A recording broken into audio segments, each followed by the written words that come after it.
En esta sesión vamos a ver cómo se hace un ensayo paso a paso. El documento que vamos a utilizar está basado en la estructura del formato APA. Márgenes 2.54 centímetros en cada uno de los lados. Numeración de las páginas del lado izquierdo, empezando desde la portada. La portada con el título, el nombre del estudiante, la institución, el grupo, nombre del docente o de quien lo va a revisar y la fecha de entrega. Recuerda que según APA, antes de empezar a escribir el texto, como lo menciono en videos anteriores, hay que volver a colocar el título. Este título es un título de primer nivel. Recuerda que los niveles los vamos a ver aquí donde dice estilo y vamos a colocar título 1. Después de haber escrito el título, nos vamos a ir con la introducción. Normalmente nos van a poner un límite de palabras o de hojas para realizar la introducción dentro de un ensayo. Escriben entre una hoja o alrededor de 500 palabras. Si le preguntamos a expertos en metodología, nos van a decir que la introducción se escribe al final, pero ay, ajá. La introducción sí adquiere forma al final de que realizamos todo nuestro texto, iniciando con algo similar a el presente ensayo y continuamos con nuestra redacción de la introducción. En esta parte se va a mencionar el contenido para invitar a quien decida leer esta obra a su lectura y que sepa qué es lo que va a encontrar en ella. Esto es mera estructura. Los que ya han hackeado el sistema y saben que lo importante son los resultados, si los hay, y las conclusiones, no leen las introducciones. Pero pues hay que escribirlas. ¿Por qué escribí ay ajá al principio? Como alguien que ha estado en el sistema educativo como estudiante desde hace muchos años, y como docente desde la mitad más o menos de 6 años, me he percatado que la mayoría de las veces un trabajo se escribe porque ya se sabe qué se va a escribir, ya se sabe que vamos a redactar de inicio a fin, es decir, ya tenemos la idea y prácticamente sabemos el resultado. Lo único que tenemos que hacer es explicarlo. Cuando ya estamos muy familiarizados con la investigación o redactando ensayos, nos pasa algo similar a Ramanujan. Él sabía el final de una ecuación con simplemente ver el principio. Lo que le faltaba era explicarlo. Algo así sucede cuando vamos a escribir un ensayo o una investigación. Normalmente ya sabemos cuál es el inicio y también ya tenemos una idea de cuál va a ser el final. Solo algunas investigaciones que realmente nos llevan a generar nuevo conocimiento, es muy posible que no sepamos el final, pero por lo menos sí sabemos el inicio y conocemos el camino. Es decir, te recomiendo que tanto si sabes el resultado como si no, escribas una introducción previa que te sirva de guía. Por ejemplo, si vamos a hablar de adornos de oficina, por lo menos sabemos de qué material están hechos, conocemos algunos. Entonces, basándonos en eso, es que vamos a escribir la introducción previa. Y puede decir algo similar a lo que está aquí en pantalla. En el presente ensayo, hablaré de los adornos de oficina hechos de plástico, porque son para los que me alcanza a comprar. Y son muy vistosos, porque son de muchos colores. Además, que tienen muchos extras como tijeras, sacapuntas, plumas, etc. Vamos redactando la idea y ya al final, ya que hayamos terminado de escribir el desarrollo, que hayamos llegado a las conclusiones, ahora sí ya le damos forma a la introducción. Esa introducción, como lo menciono aquí, debe llevar un formato menos informal y debe contener lo que ya realmente está escrito dentro del texto. La primera introducción era solamente una idea para no desviarnos del camino. Después de que escribimos la introducción viene el desarrollo. Este también puede llegar a tener un límite ya sea de palabras o de hojas y posiblemente también te pidan, o al menos yo te recomiendo, que inicie en una hoja aparte de la introducción. Es decir, que si terminó en este párrafo la introducción, no escribas luego el desarrollo, dale su espacio.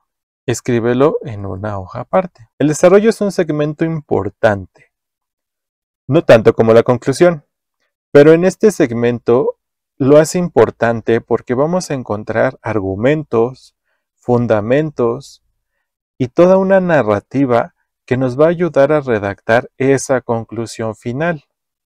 En este apartado se redacta de principio a fin la idea principal del texto. Si ya nos han pedido una estructura para el ensayo y hasta nos han propuesto subtemas, normalmente un ensayo no se debe escribir con subtemas, pero hay algunas personas que lo solicitan así.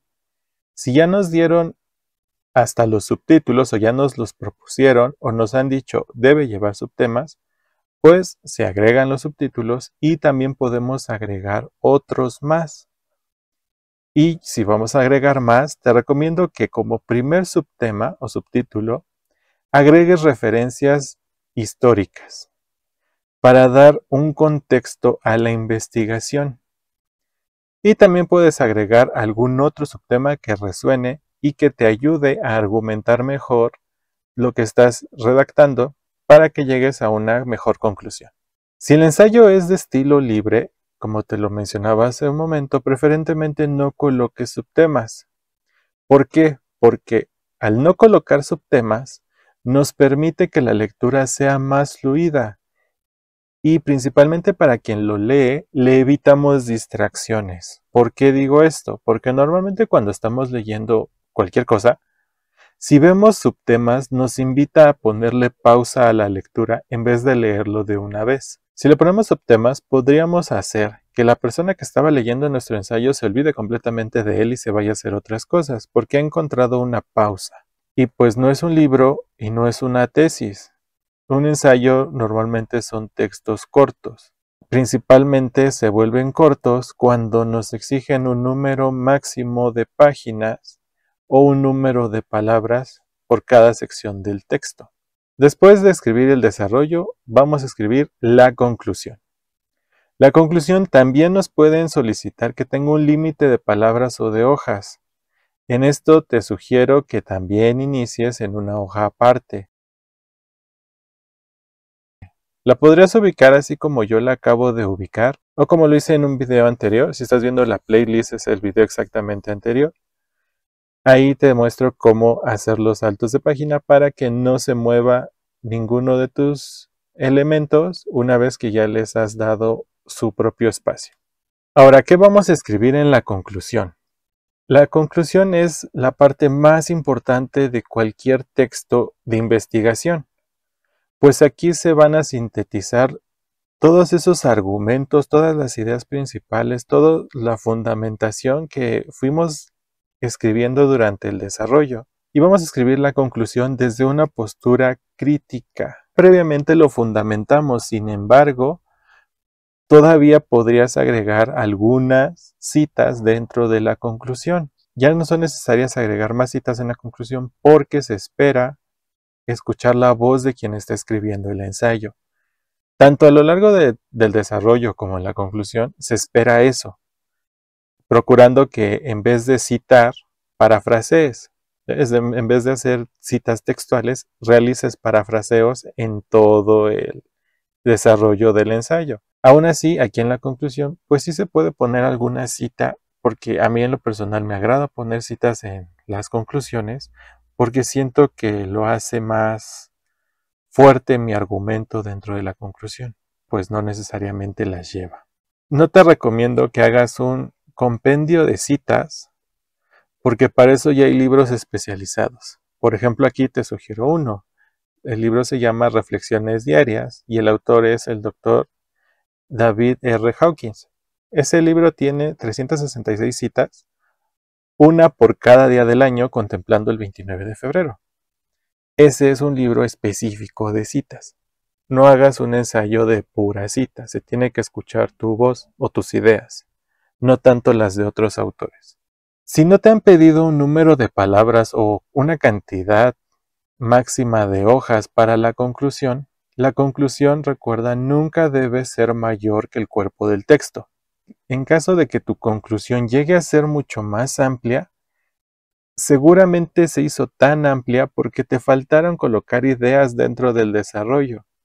Evalúa bien de dónde a dónde debe ir estas ideas para que no estén dentro de la conclusión y las desarrolles en donde corresponde, dentro del desarrollo. Si tu texto es libre, te propongo que por cada 10 hojas del cuerpo de texto escribas como máximo una hoja de conclusión, no más de una hoja por cada 10 hojas de cuerpo. Pero tampoco, si vas a escribir 180 páginas, quieras poner 18 páginas de conclusión, tampoco. Si son textos muy grandes, con unas 6 hojas de conclusión, o 6 páginas de conclusión es suficiente. No necesitas tanto espacio para poner una conclusión, porque pues es un texto concluyente, ya no tendrías que estar explicando nada más, solamente expresar la conclusión. Bien, el último punto que vamos a redactar en este orden van a ser las referencias. Las referencias, como lo menciono en videos anteriores, tanto para formato APA como para cualquier otro texto formal, las referencias siempre van en una hoja aparte del cuerpo del texto. Únicamente debes incluir en las referencias las fuentes que utilizaste para hacerle citas o parafraseos dentro del texto. No se vale inflar las referencias y tampoco se vale que se te olviden referencias de citas o parafraseos que hiciste. Todo debe cuadrar. Las únicas referencias que no van dentro del apartado de referencias van a ser las conversaciones personales si estás utilizando el formato APA. Si no estás utilizando el formato APA, no van ni en citas. Debes considerar también que las referencias se deben realizar en el formato que te hayan solicitado, ya que hay muchos sistemas de referenciación y hay algunos que piden que las referencias se dividan por distintos rubros, de acuerdo al medio de consulta.